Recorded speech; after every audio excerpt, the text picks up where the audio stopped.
शीर्षक कौन थिला कहा द्वारा कौन गत थर शीर्षक थिला आज शीर्षक स्वीकारोक्ति स्वीकारोक्ति गत थर शीर्षक थिला केही देखि नहीं अरुआ लागला सेति कोइ स्वीकारोक्ति 19 पदरे देखुछु जहन को आसी लोक माने पचर जहन जते बेले कहउचंती ईश्वर को केही केबे देखि नाही केवल पुत्र ही तांको प्रकाश करंती जो माने यीशु को देखिचंती से माने ईश्वर को देखिचंती ए कथा जते बेले जहन कहउचंती 18 पदरे आ कहउचंती अद्वितीय पुत्र केवल ईश्वर को प्रकाश कले 18 पद शेषांश रे एबे लोक माने जहन निकट को आछुंती आ पचारते आपण की एते कथा कोन कहउचंती ईश्वर को संपर्क रे कहउचंती ए यीशु को संपर्क रे कहउचंती जहा को लोक माने यीशु को ईश्वर बोली मानु नथि से जे दया करि पारंती से जे अन्य लोक मान को परि नुहंती ए कथा को से माने मानु नथुले सेथि पा आसी पचारि दउचंती आपण किए से जहन को पचारिबा निमंते एहा जहन को पचारिबा निमंते जिहुदी माने जते बेले जेरूशलेम रु याजक ओ लेविय मान को ताहाक निकट को पठाइले सेते बेले से एही साक्ष्य दे अर्थात निजर वंशर लोक माने निजर गोष्ठीर लोक माने यीशु को आदर करू नाहंती तांकर कथा को हजम करि पारु नाहंती सेतिके समय रे से माने पठौचंती लोक मान पूजा पताइबो जन को ये किए की आपण कोन यीशु आपण कोन ख्रीष्ट आपण कोन मसीह सेति लिखा जाउछ सेते बेले से एही साक्ष्य देले से स्वीकार कले अस्वीकार कले नहीं साधारण मनुष्यर प्रवृत्ति होउछि निजको बड़ देखिबा जेति के अछु ता थार बड़ देखिबा होउछि ए मनुष्यर प्रवृत्ति किंतु एठी जिहुदी माने पठौचंती बड़ लोक माने पठौचंती ये प्रभुंकर कथा घोषणा करूचंती ईश्वरकर कथा कहउचंती ठीक है छाती मोटो हे जीवा कथा आ कहि देबा कथा मु होछि अमुक तमुक किंतु से स्वीकार करूचंती लिखा जाउछि अस्वीकार कले नाही बोली लिखा जाउछि 20 पद से स्वीकार कले अस्वीकार कले नाही से स्वीकार कले मु ख्रीष्ट नहे ख्रीष्टर अर्थ हेलो हैं अभिषिक्त से माने कहउचंती आपण ख्रीष्ट की पचारि नाहंती से माने आदौ पचारि ना आपण किए आ जन को पचारिबा निमंते जिहुदी माने जते बेले जेरूशलेम को जातक लेवियो मान को तांकर को पठाइले बड़ लोक माने आ जाइछथि जन को पाखो जते बड़ लोक माने आसंती हम पाखो आमे पूरा गदगद हे जाउ ना अनेक कथा कहि दउ अनेक कथा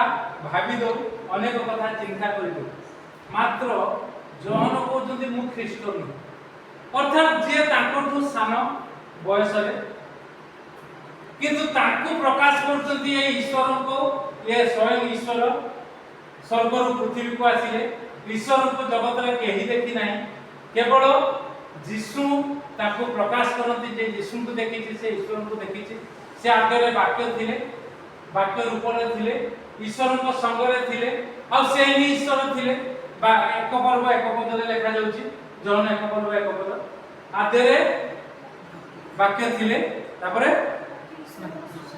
वाक्य ईश्वर को संगरे थिले तापरे सेही वाक्य ईश्वर थिले से यह प्रकाश करउचंती एबे आकु पचारउचंती तुमे की आ ये निजे कहउचंती मु सिए नुहे किए नुहे ना ख्रीष्ट नुहे मु जहां को कथा कहउची मु से नुहे स्वीकार करउचंती स्वीकारोक्ति बड़ विषय आज शीर्षक स्वीकारोक्ति आपण को संपर्क रे कोन स्वीकारोक्ति कर लोक माने रागी जानते ए चोरी कहीं करछु हम देखिलु तू चोर ए मत कहीं भाई ना देखिलु मु मत कहीं माता लेके थिबे करे देखछु मु मत कहीं से दिबाई बाटरे जाऊ जाऊ गाड़ी रे जो भुवनेश्वर कटक में देखुछ ना गोटे नळ रखिछंती पार्टी भीतर ढुकेई देउची हां कि नहीं मिछ कहू ना मधुआ लोक पार्टी न बासिबा पई कोन करनते कहू जानते तू पीछ कोन करन हैं बासना पान खाइ हम मद पीनी मु पान खाइ ना मु गुटखा खाइ काली जने आइला कथा होता केते केते पान खाइ तो पान न ना गुटखा हम तो साथ बेसी असुविधा सूर्यकांत गए हां मोर तो पूरा केते दिन तले बोलतो हार्ट बेमारी बारी पड़ছে डॉक्टर पाको जाइथिलु ताको मु कहि दिले तू खाइबि निकोटिन गुडा को बोला ना ना मो खाउनी कहतला धरा पड़ देछ मो किछि कहले नहीं बुझला हम काई केचर पिला तो किछि कहू ना हिंदू पिला हम काई कहले मतलब भलो नहीं एति बहुत सारा हार्ट बेमारी लागि आ मधुआ लोक माने बहुत बढ़िया आमे मजा करू बढ़िया हम मो बन ताको स्टाइल में कथा है से ठीक तबे ना पाता पान खाइ से हम जमा पान खाइ न थी जान स्वीकार कर मत खाइ हां मत खाइ आया मत खाइ अच्छा दिया ए तू भूल करछु तू मिछ कहछु नाइ मते से कहिला तो परिस्थिति एक प्रकार पड़िला तो मो स्वामी एक प्रकार कला तो मो स्त्री एक प्रकार परिवेश कर देला तो मो पिला माने एक प्रकार हेले तो सेति भाई टिके मिछ कहइना एते बहानाबाजी चली प्रभु बोली करे स्वीकार करो हां कि ना मिछ कहइछ हां नचत ना कारण जे मिछ कहे से किए हेलो से किए जे मिछ कहे से किए जौन तार जौन केते पढ़बो 8 पद केते पढ़बो 8 पद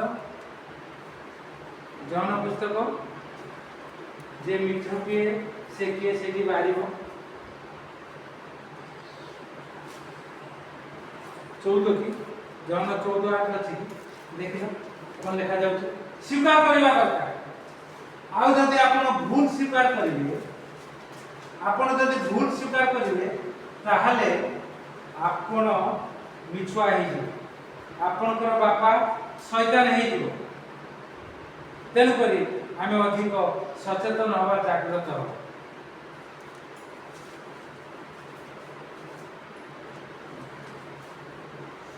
आठ पदरे अछि केते म जानि पारो ठीक है जे मिछ कहे तार बापा होचे शैतान कारण से आद्यनु ही मिछ कही आसी 8:44 पढ़ो जौन 8:44 ठीक मने पड़ हां कोन लिखा जाई छी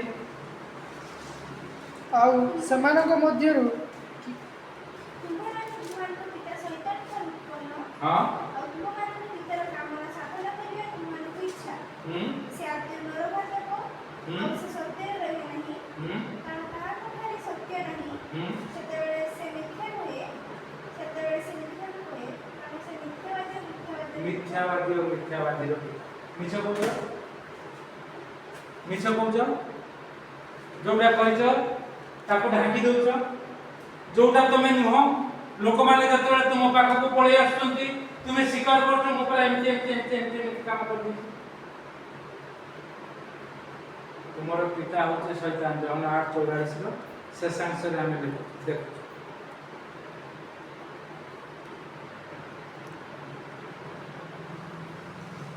कारण से मिथ्यावादी वो मिथ्यावादी रो पिता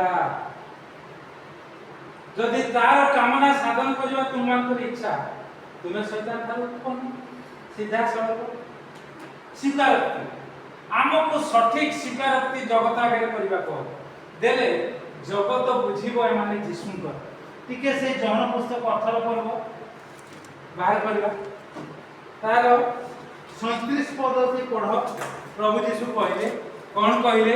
ସ୍ୱୀକାରୋକ୍ତି ସିଏ କରିପାରିବ ହଁ ଯୋଉମାନେ ସେଥିରେ ପିଲାଟି ତାଙ୍କୁ ପଚାରିଲେ, ହଁ ତାହେଲେ ତୁମେ କଣ ଜଣେ ରାଜା ନୁହଁ? ଯୀଶୁଙ୍କୁ ପଚାରୁଛନ୍ତି। ଅଡୁଆ ତଡୁଆ ଲୋକମାନେ ତାଙ୍କ ବିରୁଦ୍ଧରେ ଆସିଛନ୍ତି। ଲୋକମାନେ ତାଙ୍କୁ ଥଟ୍ଟା ଟାପରା କରି ରାଜାଙ୍କ ନିକଟକୁ ଟାଣି ଆଣିଛନ୍ତି ପିଲାଙ୍କ ପାଖକୁ। ଆଉ ରାଜା ଏବେ ପିଲାତ ପଚାରୁଛନ୍ତି ଯୀଶୁଙ୍କୁ କଣ ପଚାରୁଛନ୍ତି? ତୁମେ କି ଜଣେ ରାଜା ନୁହଁ? ଉତ୍ତର ଦେଲେ, ଯୀଶୁ ଉତ୍ତର ଦେଲେ କଣ ଉତ୍ତର ଦେଲେ? ଆପଣ ଆପଣ କହୁଛନ୍ତି, କହୁଛନ୍ତି ତାପରେ ମୁଁ ଜଣେ ରାଜା। ହଁ ମୁଁ ଯେବେ ସତ୍ୟ ପକ୍ଷରେ ସାକ୍ଷ୍ୟ ଦିଏ, ହଁ ସେଥିନିମନ୍ତେ ମୁଁ ଜନ୍ମ ହୋଇଅଛି ହଁ ଓ ଜଗତକୁ ଆସିଅଛି। ଯିଏ କି ସତ୍ୟର ସନ୍ତାନ, ସେ ମୋର କଥା ଶୁଣେ। ବାସ୍ ସତ୍ୟର ସନ୍ତାନ ଯୋଉମାନେ ସେମାନେ ସ୍ୱୀକାର କରିବେ ସତକୁ ସତ ମିଛକୁ ମିଛ। କାରଣ ପ୍ରଭୁ ଯୀଶୁ ସ୍ୱୀକାର କଲେ ଏତେ ଅସୁବିଧା ଆମକୁ ତ ମାଡ଼ ହବ ବୋଲି ଯେମିତି ସ୍କୁଲରେ ତ ଏବେ ଦଣ୍ଡ ମୁକ୍ତ ଅଞ୍ଚଳ ହେଇଯାଇଛି। ଦଣ୍ଡ ଆଉ ଦଣ୍ଡ ନାହିଁ କିନ୍ତୁ ଆଗରୁ ମାଡ଼କୁ ଡରିକି ଆମେ ସବୁ ଭୁଲ ଭାଲ କେତେ କଥା କହିଦେଉଥିଲୁ ସବୁ ଏ ପ୍ରକାର ହେଉଥିଲୁ। ସେଥିପାଇଁ କୁହାଯାଏ ମାଡ଼କୁ କାହାର ଡର? ମାଡ଼କୁ କାହାର ଡର? ହଁ ଦେବତାର ବି ଭୟ ଅଛି, ଭୂତର ବି ଭୟ ଅଛି। ମାଡ଼ ହେଲେ ସବୁ ଛାଡ଼ିବେ ସିଧା। ଏବେ ଦଣ୍ଡମୁକ୍ତ ସେଥିପାଇଁ ପିଲାଗୁଡ଼ାକ କଣ ହଉଛନ୍ତି ଦେଖ। ମାଡ଼ ହେଲେ ଏ କଣ କରୁଛୁ ସ୍କୁଲ ଆସିଛୁ ନା କୁଆଡ଼େ ଯାଇଥିଲୁ ବାପା ଯିଲା ଧାଇଁ ଧାଇଁ ପୁରା ଥଣ୍ଡା। ସେ ତା ଦିନକୁ ଏକରେ ସ୍କୁଲ ଆସିବନି ନଚେତ ନାହିଁ ଯଦି ସ୍କୁଲ ଆସିବ ବଦମାସ କରିବ। ଏବେ ସେ ବିଷୟ ନାହିଁ। ମାଡ଼କୁ ଭୟ ସମସ୍ତଙ୍କର, ଭୂତର ବି ଭୟ। ପ୍ରଭୁ ଯୀଶୁଙ୍କୁ ସେମାନେ କ୍ରୁଶରେ ଚଢ଼େଇବେ ଭୟ ନାହିଁ, ମନା କରିଦେଇଥାନ୍ତେ ସିଧା। ନାଇଁ ପିତରଙ୍କୁ ପଚାରିଲେ କଣ ପଚାରିଲେ? ତୁମେ କି ତାଙ୍କ ସାଙ୍ଗରେ ଥିଲ? ସବୁ ଶେଷାଂଶରେ କ୍ରୁଶ ମାଥିଉ ମାର୍କ ଲୁକ ଜହନ ସବୁରେ ଅଛି। ପିତରଙ୍କୁ ଜଣେ ଛୋଟ ଦାସୀଟି ଆସି ପଚାରିଦେଲା ତୁମେ ଯୀଶୁଙ୍କ ସାଙ୍ଗରେ ଥିଲ? ଇଏ ମାଡ଼ ଭୟରେ କଣ କହିଲା? ନା ମୁଁ ତାଙ୍କୁ ଚିହ୍ନି ନାହିଁ, ମୁଁ ତାଙ୍କୁ ଚିହ୍ନି ନାହିଁ ଜାଣି ନାହିଁ। ପାଇଲ? ମୁଁ ଚିହ୍ନିନି ଜାଣିନି ବୋଲି କହିଲେ ବାର ବାର ଅସ୍ୱୀକାର କଲେ। ଥରେ ନୁହେଁ ପିତର, 2 ଥର 3 ଥର ଅସ୍ୱୀକାର କଲେ। ଆଉ ପ୍ରଭୁ ଯୀଶୁ ତାଙ୍କୁ କହିଥିଲେ ତୁମେ ଏତେ ଗର୍ବ ଦମ୍ଭ କଣ ଦେଖଉଛ ମୋ ନାଁରେ? କୁକୁଡ଼ା ଡାକିବା ପୂର୍ବରୁ ତୁମେ ମତେ 3 ଥର ଅସ୍ୱୀକାର କରିବ। ତଥାପି ପିତର କହିଲେ ନା ମୁଁ ତୁମ ସାଙ୍ଗରେ ମରିବା ପାଇଁ ପ୍ରସ୍ତୁତ। କି ପ୍ରକାର କଥା କହୁଛନ୍ତି ଦେଖ, ଯୀଶୁଙ୍କ ସାଙ୍ଗରେ ଅଛନ୍ତି ମାତ୍ର ସ୍ୱୀକାର କରିପାରୁନାହାନ୍ତି। ଛୋଟ ପିଲାଟି ଯେତେବେଳେ ପଚାରି ଦଉଛି ତୁମ ବୋଲିରୁ ତ ଜଣା ପଡୁଛି, ଅର୍ଥାତ୍ ତୁମ କଥାରୁ ଜଣା ପଡୁଛି ତୁମେ ଯୀଶୁଙ୍କ ସାଙ୍ଗରେ ଅଛ। ଯୀଶୁଙ୍କ ସାଙ୍ଗରେ ଥିଲେ କଥାବାର୍ତ୍ତା ପରିବର୍ତ୍ତନ ହେଇଯିବ, ଚିନ୍ତାଧାରା ପରିବର୍ତ୍ତନ ହେଇଯିବ, ଅଭ୍ୟାସ ପରିବର୍ତ୍ତନ ହେଇଯିବ। କିନ୍ତୁ ଅଭ୍ୟାସ ପରିବର୍ତ୍ତନ ହେଲା ପରେ ଯେତେବେଳେ ଲୋକ ପଚାରିବେ ତମେ ଖ୍ରୀଷ୍ଟିଆନ, ଜଣେ ଆମର ଜୁମ୍ରେ ପାଇଲ ନା ପାଇଲ, ଜଣେ ଜୁମ୍ରେ ଜଏନ୍ କରୁଛନ୍ତି କି ସାହୁ ତାଙ୍କ ନାଁ। ମୁଁ ପଚାରିଲି ଇଏ କିଏ? କେହି ଜାଣିନାହାନ୍ତି। ମୁଁ କହିଲି ପଚାରିବା କଥା। ଦିନେ ପଚାରୁ ପଚାରୁ ସେ ଲେଫ୍ଟ ହେଲେ, ତାପରେ କହିଲେ ନା ସେ ଗଞ୍ଜାମ ଲୋକ, ସୋରଡ଼ାରେ ପାଖରେ ତାଙ୍କ ଘର, ନା ସେ ଗୁପ୍ତ ଖ୍ରୀଷ୍ଟିଆନ। ମୁଁ ବୁଝିପାରିଲି, ମୁଁ କିଛି କହିଲିନି। ଗୁପ୍ତ ଖ୍ରୀଷ୍ଟିଆନ, ଏକରେ ଖ୍ରୀଷ୍ଟିଆନ କହିବ କଥା ନାହିଁ, ଚୁପି ଚୁପି ଖ୍ରୀଷ୍ଟିଆନ ସେ ଭଲ।